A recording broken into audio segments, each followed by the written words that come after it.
Assalamualaikum warahmatullahi wabarakatuh. Selamat datang di channel Berita Mistis Official. Untuk kisah kali ini masih melanjutkan dari kisah yang sebelumnya, yaitu sebuah kisah yang berjudul Pembalasan Seorang Anak. Sebelum kita masuk ke ceritanya, tekan dulu tombol like video ini dan jangan lupa tekan juga tombol subscribe channel ini dan nyalakan juga lonceng notifikasinya agar teman-teman tidak ketinggalan cerita-cerita baru dari channel ini. Dan bagi teman-teman yang ingin membaca langsung ceritanya, nanti silahkan saja kunjungi linknya yang nanti akan saya sertakan di kolom deskripsi. Dan seperti apa untuk kisah kali ini? Langsung saja kita simak berikut ini.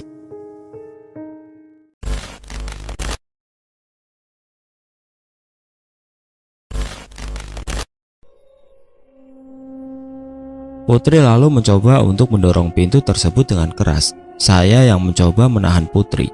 Akhirnya saya yang dicekiknya dan diangkatnya saya ke atas. Lalu tangan Putri yang satu meraih gunting dan ditusuknya mata kiri saya. "Ah, Putri, hentikan!" teriak saya kesakitan. Kemudian dijatuhkannya saya ke lantai dan mencoba untuk kembali masuk. Tidak lupa pula Putri mencabut gunting yang tertancap di mata saya. Saya hanya bisa meringis kesakitan sambil memegang area mata kiri saya yang bercucuran darah. Saya mencoba untuk menahannya, namun badanku sangat lemas. Dengan satu hentakan, Putri berhasil membuka pintu kamar. Melihat itu, Pak Hendra mencoba menyadarkan Putri. Namun, Pak Hendra hanya mendapatkan dorongan keras hingga kepalanya terbentur sudut meja. Kini Putri berjalan perlahan ke arah Fikran yang berada di sudut kamar. "Mah, jangan, Fikran takut," kata Fikran menangis. Mendengar kata itu sepertinya menyadarkan Putri. Kemudian ia jatuh pingsan. Kami semua tidak sadarkan diri hingga sore hari. Saya lalu mencoba bangkit, walaupun rasanya tubuhku sangat sakit, apalagi mataku yang masih bersimbah darah. Saya lalu masuk ke dalam kamar untuk melihat mereka. Kemudian Fikran berlari ke arahku. "Pak, Fikran takut, Mama dorong kakek," kata Fikran ketakutan. "Udah, tenang, Mama kamu gitu, soalnya lagi sakit," kata saya mencoba menenangkan Fikran. Saya lalu menggendong Putri ke tempat tidur, lalu melihat keadaan Pak Hendra. Pak, bangun," kata saya. "Ah, Rian, Fikran mana?" kata Pak Hendra mencoba untuk duduk. "Fikran gak kenapa-napa, Pak," kata saya. "Mata kamu kenapa, Rian? Berdarah gitu." "Semalam saat Putri kerasukan, mata saya ditusuk pakai gunting. Tapi udah gak usah khawatir, Pak," kata saya. Kemudian Pak Hendra menelpon dokter kepercayaannya untuk datang. Lalu 30 menit kemudian, dokter itu datang dan memeriksa kami satu persatu. Mata saya lalu diperban, sedangkan kepala Pak Hendra hanya mengalami benturan dan sedikit luka. Lalu dokter itu lanjut memeriksa Putri, dan anehnya Putri tidak mengalami patah leher atau sakit apapun. "Putri hanya pingsan, Pak. Mungkin dia kelelahan," kata dokter itu. Saya dan Pak Hendra bingung. Kok bisa tidak terjadi apa-apa dengan Putri? Setelah selesai diperiksa, dokter pun izin untuk pamit. Kemudian Pak Hendra mengantar dokter itu ke depan, sedangkan saya menjaga Putri di kamar. "Pak, Mama kenapa belum bangun?" tanya Fikran. "Mama kamu lagi capek, jadi butuh istirahat yang banyak," kata saya. "Tapi Fikran lapar, Pak. Pengen dibuatin nasi goreng sama Mama," kata Fikran. "Ya sudah, kamu jagain Mama. Papa mau bikin nasi goreng dulu," kata saya. "Siap, Papa," kata Fikran tersenyum. Saya yang sangat jarang memasak, sangat bingung cara buat nasi goreng yang enak, sama seperti buatan istri saya. Tiba-tiba saya dikejutkan istri saya dari arah belakang. "Pak, kamu ngapain di dapur?" kata Putri. Kamu ngagetin aja. Kamu kenapa kesini? Udah istirahat saja di kamar," kata saya. "Istirahat apaan sih, Pak? Emangnya Mama lagi sakit?" kata Putri mencubit pinggang saya. Ternyata Putri tidak mengingat kejadian semalam. Putri lalu membantu saya memasak dan ia baru sadar dengan perban yang ada di mata saya. "Pak, itu matanya kenapa? Kok diperban?" Tanya Putri. Ini waktu di pabrik tadi pagi, mata papa kemasukan serpihan kaca, terus berdarah, kata saya. Ah, tuh kan papa sih nggak hati-hati, kata Putri sedikit kesal. Iya, papa minta maaf, nggak hati-hati, kata saya tersenyum. Setelah makan malam sudah siap, saya memanggil Pak Hendra dan anak saya. Kami pun makan malam bersama, namun kini terasa beda. Kami diam 1000 bahasa, tanpa ada satupun yang memulai pembicaraan. Melihat itu, Putri sedikit bingung, melihat kami yang diam saja. Karena bingung, Putri akhirnya membuka suara. Kok pada diam sih dari tadi? Kata Putri. Enggak mah, ini loh makanannya enak, jadi lagi nikmatin aja, kata aku. Iya Rian, enak masakan Putri, tambah Pak Hendra. Fikran, enak kan masakan mama, kata aku. Iya Pak, enak banget, kata Fikran. Iya dong, siapa dulu yang masak, kata Putri tertawa. Kini suasana kembali ceria, kami akhirnya sudah mulai banyak bercanda. Setelah selesai makan malam, kami semua menonton TV, sedangkan Fikran asik main game di ponselku. Fikran, jangan lama-lama main HP, nanti matanya sakit, kata aku. Iya Pak, dikit lagi ya, kata Fikran yang masih asik bermain game. Pak, boleh nggak ambilin baju tidur mama di rumah itu? Soalnya baju tidur mama papa nggak bawa, kata Putri. Besok aja ya, pakai baju itu aja dulu, lagi kenyang nih, kata aku bersandar di sofa. Papa mah nggak mau nurutin apa yang mama mau, kata Putri kesal. Putri, udah besok saja, suami kamu lagi capek juga tuh, kata Pak Hendra. Tapi nggak nyaman pakai baju ini Pak, kata Putri. Iya, papa akan ambil, kata saya lalu berdiri mengambil jaket. Makasih Pak, hati-hati ya Pak, kata Putri. Iya, Pak, titip Putri sama Fikran ya, Rian pergi dulu, kataku lalu beranjak pergi. Iya Rian, jangan lama-lama, teriak Pak Hendra. Jam menunjukkan pukul 22.15, namun jalanan sudah sangat sepi. Saya lalu memacu kendaraan dengan sangat cepat dan akhirnya saya sampai di depan rumah. Tapi anehnya, seperti ada seseorang di samping rumah yang menyiramkan sesuatu. Kemudian saya meneriakinya. Woi, ngapain kamu di situ? Kataku berteriak. Orang tersebut kaget lalu berlari ke arah belakang rumah. Aku sontak berlari mengejarnya dan tidak kutemukan siapa-siapa di belakang rumah. Saya lalu mencoba mengecek ke belakang pohon pisang tepat di dekat makam Fikran. Namun tidak ada siapapun di situ. Saat aku berbalik badan, sebuah balok langsung menghantam wajahku tepat di bagian hidung dan tidak berhenti di situ. Orang tersebut terus mendaratkan pukulan menggunakan balok ke arah wajahku. Lalu aku terjatuh dan kepalaku terbentur di nisan makam Fikran. Orang tersebut lalu menarik rambutku. Akhirnya, Rian, aku bisa balas dendam atas apa yang kau lakukan terhadapku, tawa lelaki itu. Siapa? Siapa kamu? Kataku menahan rasa sakit. Tanpa menjawab pertanyaanku, kini dibalikan wajahku dan dibenturkan ke nisan. Ah, gimana? Sakit? Ini makam sahabat kamu kan? Katanya meludahi makam Fikran. Dasar iblis, siapa kamu?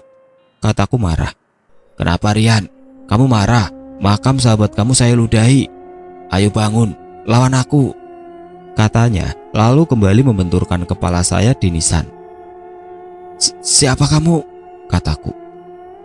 Kamu masih belum mengenali aku siapa? Aku adalah Reza yang membunuh sahabat kamu. Aku tersiksa dalam penjara dan aku memutuskan untuk melarikan diri bersama Agus dan Bima. Tapi karena takut mereka ditemukan polisi, pasti mereka akan melaporkan lokasiku. Jadi aku putuskan untuk membunuh mereka berdua. Dan asal kamu tahu, istri kamu aku yang telah menerornya karena dia adalah pacar aku dulu. Tapi dia memilih untuk bersama Fikran. Karena aku sakit hati, aku berniat untuk mengambil semua uang pabrik itu. Tapi Fikran sok jadi pahlawan. Akibatnya dia mati gosong. kata Reza tertawa. Kamu benar-benar iblis, kataku marah. Sudahlah Rian, sia-sia kamu melawan. Pada akhirnya kamu akan kukirim ke neraka bersama sahabatmu itu. Lalu Reza menarik rambut Rian, lalu menyeretnya ke dalam rumah. Rian, pasti kangen banget lo sama Fikran kan? Kata Reza tertawa. Namun Rian tidak menjawab karena dia hanya meringis kesakitan. Rian lalu mengambil pisau yang ada di dapur. Lalu diambilnya ponsel Rian untuk merekam perbuatannya sendiri. Diletakkan ponsel itu di atas meja. Kemudian Reza menarik Rian untuk duduk di kursi. Lihat putri suamimu, wajahnya sangat jelek karena perbuatanku, kata Reza tertawa. Ini akibat ulahmu sendiri Putri. Kamu meninggalkanku demi Fikran, dan sekarang kamu menikah dengan laki-laki ini. Dasar bodoh. Lihat, mereka yang kau sayang mati di tanganku dengan mudah, kata Reza tertawa. Jangan kau ganggu keluargaku, kata Rian menahan sakit. Diam kau, kata Reza lalu mengiris telinga kanan Rian. Ah, teriak Rian. Rasakan sakit itu Rian, rasakan, kata Reza. Reza kemudian mengambil bensin lalu menyiramkannya ke tubuh Rian. Tidak lupa Reza menyiramkan ke seluruh ruangan dalam rumah. Setelah selesai menyiramkan bensin, Reza mengambil ponsel dan pergi keluar melalui pintu belakang. Direkamnya saat ia menyalakan sebuah korek api dan melemparnya ke dalam rumah. Api dengan cepat menyambar ke seluruh ruangan dan tentu saja tubuh Rian langsung terbakar. Rian mencoba memberontak dengan mulut tersumpal menggunakan kain dan badan terikat di kursi. Akhirnya kau mati Rian, kata Reza tertawa sebelum pergi dari tempat itu karena warga yang melintas ada yang melihat kebakaran. Papa, mana sih kok lama? Kata Putri kesal. Coba kamu telepon dulu, kata Pak Hendra. Udah dari tadi, tapi nomornya nggak aktif Pak, kata Putri. Atau mungkin Rian tertidur di rumah itu, kata Pak Hendra. Kayaknya sih Pak, dia tidur lagi di rumah itu. Padahal aku udah bilang nggak usah tidur di sana lagi, kata Putri marah. Udah nggak usah marah, dia mungkin ingin mengenang masa-masa bersama Fikran dulu. Udah, mending kamu tidur saja, kata Pak Hendra. Ya udah deh Pak, awas ya besok pagi bakal aku pukul pakai sapu, kata Putri. Cih, palingan dikasih bakso marahnya juga reda, ejek Pak Hendra. Tergantung sih Pak, kalau baksonya banyak aku nggak jadi marah, kata Putri tertawa lalu pergi ke kamar. Pak Hendra pun masuk ke kamarnya untuk tidur. Sebelum tidur, Pak Hendra mendengar suara burung gagak di samping jendelanya. Astaga, kenapa ada burung gagak? Semoga saja itu bukan pertanda buruk untuk kami, kata Pak Hendra sebelum mematikan lampu. Jam menunjukkan pukul 03.00. Putri lalu terbangun karena Fikran yang sedang duduk sambil menangis. Fikran, kamu kenapa menangis? Tanya Putri bingung. Fikran mimpi papa pergi jalan-jalan, tapi nggak ngajak kita mah, kata Fikran. Itu kan hanya mimpi Fikran. Udah tidur lagi aja. Besok kalau papa udah pulang, kita jalan-jalan lagi ke pantai, kata Putri. Benar mah, ye jalan-jalan, kata Fikran kegirangan. Iya, ya udah tidur lagi, biar besok bisa jalan-jalan, tambah Putri. Fikran pun tersenyum dan kembali tidur sambil memeluk ibunya. Tepat pukul 05.00, tiba-tiba Pak Hendra mengetuk pintu kamar Putri. Putri, Putri, bangun Putri, kata Pak Hendra dan terus mengetuk pintu.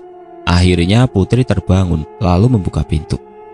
Kenapa Pak, Putri masih ngantuk, kata Putri. Rumah kalian Putri, kebakaran, kata Pak Hendra terlihat panik. Putri yang awalnya masih mengantuk seketika kaget bukan main. Rian Pak, Rian mana? Rian udah pulang kan Pak? Kata Putri berlari ke ruang tamu.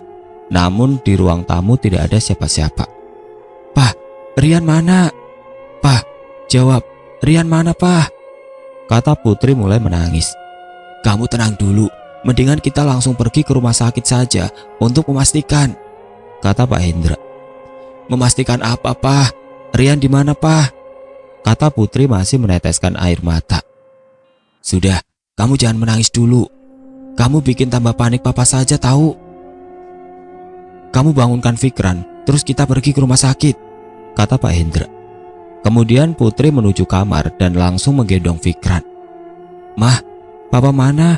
Katanya kita mau jalan-jalan, kata Fikran. Sabar ya, kita mau ketemu papa kok, kata Putri meneteskan air mata. Mama kok nangis? Tanya Fikran. Tanpa menjawab, Putri langsung bergegas ke depan. Ayo Pak, kita pergi, kata Putri. Mereka pun menuju rumah sakit, tapi Putri kaget karena mereka menuju ruang mayat. Loh, Pak, kenapa kita pergi ke ruang mayat? Kata Putri menghentikan langkahnya. Udah, masuk saja dulu, kata Pak Hendra. Aku gak mau, Pak, Rian gak ada di dalam, kata Putri masih meneteskan air mata. Maka dari itu kita pastikan itu bukan Rian, kata Pak Hendra. Akhirnya Putri mau untuk masuk ke dalam ruang mayat. Dokter lalu membuka kain dan memperlihatkan wajah Rian yang telah terbakar dan sudah tidak bisa dipastikan itu Rian atau bukan. Kita masih bisa mengidentifikasi mayat dengan cara mengambil sampel dari tubuh korban. Hanya saja apakah antara kalian ada yang golongan darahnya sama dengan korban, kata dokter itu. Ini Fikran anaknya, apakah bisa dok? Tanya Pak Hendra. Gak boleh Pak, itu bukan Rian. Bukan Pak, teriak Putri. Putri, hanya ini cara satu-satunya untuk mengetahui apakah itu benar Rian atau bukan, kata Pak Hendra meneteskan air mata. Putri pun memberikan izin dokter mengambil sampel darah Fikran untuk dicocokkan dengan sampel korban. 6 jam mereka menunggu, akhirnya hasilnya keluar. Kami turut berduka cita untuk keluarga ibu dan bapak. Hasilnya cocok. Itu adalah tubuh korban yang bernama Adrian atau yang biasa dipanggil Rian. Putri yang mendengar kata itu langsung jatuh tidak sadarkan diri. Putri, Putri, kata Pak Hendra meneteskan air mata. Kakek, kok mama pingsan lagi? Tanya Fikran polos. Oh iya, papa mana? Kata mama kita mau ketemu papa, tanya Fikran. Rasanya sangat sesak mendengar kata-kata itu dari anak berusia 5 tahun. Namun Pak Hendra tetap mencoba agar tetap kuat, walau matanya terus mengalirkan air mata. Fikran, papa kamu lagi ada urusan penting, sabar ya, kata Pak Hendra memeluk cucunya. Tapi Fikran mau jalan-jalan lagi ke pantai bareng papa, kata Fikran lagi. Pak Hendra hanya diam, tidak tahu harus berkata apa lagi untuk membohongi cucunya itu. 1 jam kemudian Putri akhirnya sadar dan mencoba untuk bangkit. Dia lalu berlari ke ruang mayat tadi. Pak Hendra yang kaget dan mencoba menahan Putri, kalah cepat dan Putri kini telah berada di ruang mayat. Ia lalu berjalan dan membuka kain yang menutupi wajah Rian. Dipeluknya tubuh yang telah penuh luka bakar itu. Rian, teriak Putri. Aku nyesel Rian, aku nyesel telah nyuruh kamu pergi semalam. Please, bangun Rian, aku gak mau kamu tinggal, kata Putri dan terus menangis. Aku janji Rian, gak bakal marah-marah lagi. Aku janji gak bakal mukul kamu pakai sapu lagi. Aku janji, yang penting kamu harus tetap bersama saya, teriak Putri.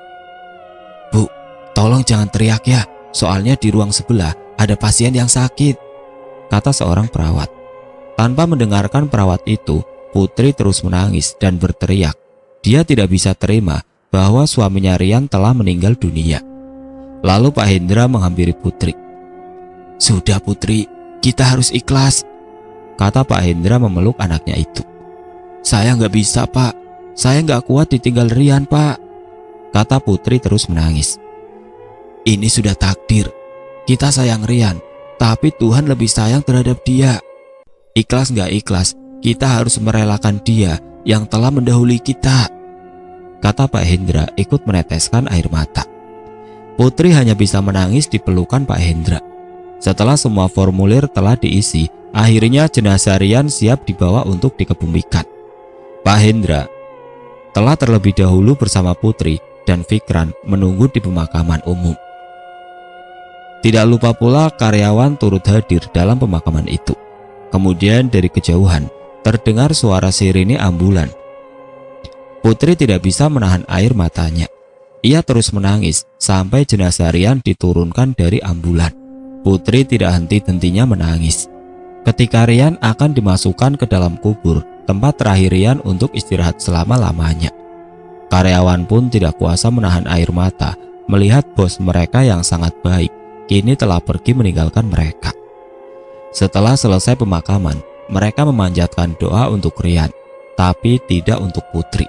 Dia terus menangis karena belum siap ditinggalkan oleh sosok suami yang sangat ia cintai. Rian, kini kau telah mendahului kami semua. Kata-kata terakhirmu hanyalah kau berpesan untuk menitipkan Putri dan Fikran. Kini kamu telah tiada, pergi dengan Yang Maha Kuasa. Semoga kau tenang Rian di alam sana bersama sahabatmu, kata Pak Hendra sembari menaburkan bunga.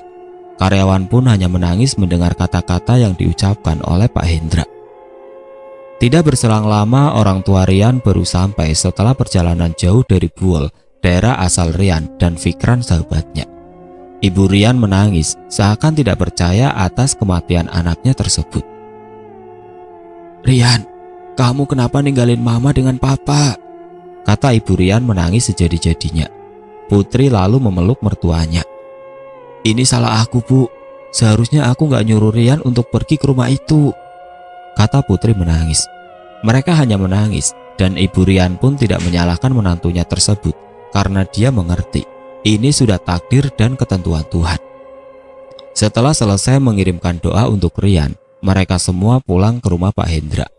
Namun tidak mudah untuk membujuk Putri untuk pulang karena dia tetap ingin berada dekat dengan makam Rian.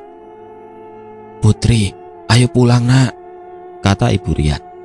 Putri gak mau mah, Putri gak mau pulang, Putri mau nemenin Rian, kata Putri yang masih menangis. Putri, gak baik loh terlalu larut dalam kesedihan. Papa yakin Rian selalu ada untuk kita, untuk kamu, kata Pak Hendra. Iya Putri, Rian gak bisa tenang di sana jika kamu masih belum bisa untuk merelakannya, kata ibu Rian meneteskan air mata. Akhirnya mereka semua pulang. Saat memasuki rumah, Putri terus menangis. Dia terlalu menyesali untuk menyuruh suaminya pergi. Flashback ke belakang. Pah, lihat nih. Putrinya mukul pakai sapu. Masa aku bilang aku pengen anak dari dia, malah dipukul, kata Rian tertawa. Putri gak boleh gitu, Rian suami kamu. Lagian apa salahnya sih Rian ngomong gitu? Papa juga pengen punya cucu nih, ejek Pak Hendra. Nah, pas kalau gitu, kata Rian tertawa. Aku gak mau, aku belum siap punya anak, kata Putri memukuli Rian menggunakan sapu. Sakit nanti aku beli bakso dengan gerobaknya janji, asal kita punya anak, kata Rian. Serius? Oke, awas ya kalau bohong, kata Putri. Dasar anak aneh, giliran bakso langsung nurut, kata Pak Hendra lalu tertawa. Putri terus menangis mengingat saat-saat Rian tertawa. Matanya kini telah sembab. Dia lebih banyak menyendiri di dalam kamar. Ibu Rian pun belum pulang karena melihat keadaan Putri. Apalagi Fikran tidak ada yang mengurusnya. Nek, papa mana? Tadi papa ada di samping mama, tapi udah gak ada lagi, kata Fikran polos. Papa kamu ada urusan Fikran, kamu main dengan nenek saja ya, kata ibu Rian. Fikran gak mau nek, Fikran mau ketemu papa, kata Fikran menangis. Mereka lalu mencoba menenangkan Fikran dan akhirnya Fikran tertidur. Pak Hendra, untuk 1 minggu saya masih di sini ya, soalnya gak ada yang ngurusin Fikran, kata ibu Rian. Iya bu, saya juga takutnya gak bisa ngurus Putri bersama Rian, kata Pak Hendra. Ibu Rian langsung menggendong Fikran menuju kamar Putri. Lalu diletakkannya Fikran di samping Putri. "Nak, udah, nggak boleh sedih. Kita harus ikhlas," kata Ibu Rian. "Putri nggak bisa, Bu. Kenangan Rian terlalu sulit untuk Putri lupain," kata Putri memeluk mertuanya. "Iya, Ibu paham. Ibu nggak nyuruh kamu untuk lupain Rian. Tapi kamu harus kuat menerima kenyataan bahwa Rian telah pergi untuk selamanya. Dia sudah tenang di sana dan pastinya dia sedih melihat istrinya terus-terusan menangis," kata Ibu Rian membelai rambut Putri. Kini Putri mulai tenang dalam dekapan ibu mertuanya. Dia mencoba meyakinkan hatinya untuk tetap tegar. 7 hari berlalu setelah kepergian Rian. Kini keadaan Putri telah membaik dan mencoba untuk ikhlas. Dan hari itu juga Ibu Rian pamit untuk pulang. "Putri, Ibu pulang dulu. Kamu jaga diri baik-baik. Kamu kuat ya. Kamu harus kuat demi Fikran," kata Ibu Rian tersenyum. "Iya, Bu. Putri akan coba untuk tetap tegar," kata Putri memaksa untuk tersenyum. "Fikran, jaga mama kamu ya. Jangan bandel," kata Ibu Rian mencium pipi cucunya. "Siap, Nek. Nanti datang lagi ya," kata Fikran. "Iya, Pak Hendra, aku pamit ya," kata Ibu Rian lalu masuk ke dalam mobil. "Iya, hati-hati, Bu," kata Pak Hendra. Mereka lalu masuk ke dalam dan Putri memutuskan untuk bersih-bersih rumah, mencari kesibukan. Sedangkan Fikran bermain bersama Pak Hendra. "Kek, ayo kita main bola," bujuk Fikran. "Ya udah, ayo," kata Pak Hendra. Lagi asik bermain bola, tiba-tiba Fikran berhenti dan berlari ke halaman belakang. "Fik, kamu ngapain?" kata Pak Hendra mengejar Fikran. "Manggil Papa. Tadi Papa Fikran lihat lari ke belakang, Kek," kata Fikran terus berlari. "Fikran, jangan ke belakang," teriak Pak Hendra. Pak Hendra lalu pergi mencari dan akhirnya dia menemukan Fikran. "Fikran, ayo, ngapain kamu di sini?" kata Pak Hendra. "Nggak mau, Kek," kata Fikran. "Ayo Fik, kita ke depan," kata Pak Hendra. "Tapi Fikran gendong di belakang kakek ya," kata Fikran. "Iya, ayo," kata Pak Hendra lalu jongkok. Pak Hendra pun berjalan ke halaman depan. Namun ia sangat kaget melihat Putri sedang menyuapi Fikran yang sedang makan. Sontak Pak Hendra menghentikan langkahnya dan menoleh ke arah jendela kaca, dan dia melihat bukan Fikran yang sedang dia gendong, melainkan sosok menyeramkan dengan wajah yang telah hancur dan tersenyum memperlihatkan giginya. Pak Hendra lalu mencoba melepaskan tanpa berteriak, takut Putri melihatnya dan akan ketakutan. Dengan penuh keberanian, Pak Hendra mencoba melepaskan makhluk itu, namun ia dicekik dari arah belakang. Pak Hendra tidak habis akal. Ia lalu berguling di rerumputan agar makhluk itu terlepas. Putri yang melihat kakeknya yang sedang berguling di rerumputan lalu menghampirinya. "Pak, ngapain guling-guling di situ?" tanya Putri. "Oh, ini Papa lagi olahraga," kata Pak Hendra. Dan anehnya, makhluk itu sudah menghilang. Akhirnya Pak Hendra berdiri lalu masuk ke dalam rumah. Putri hanya memandang Pak Hendra yang bertingkah aneh.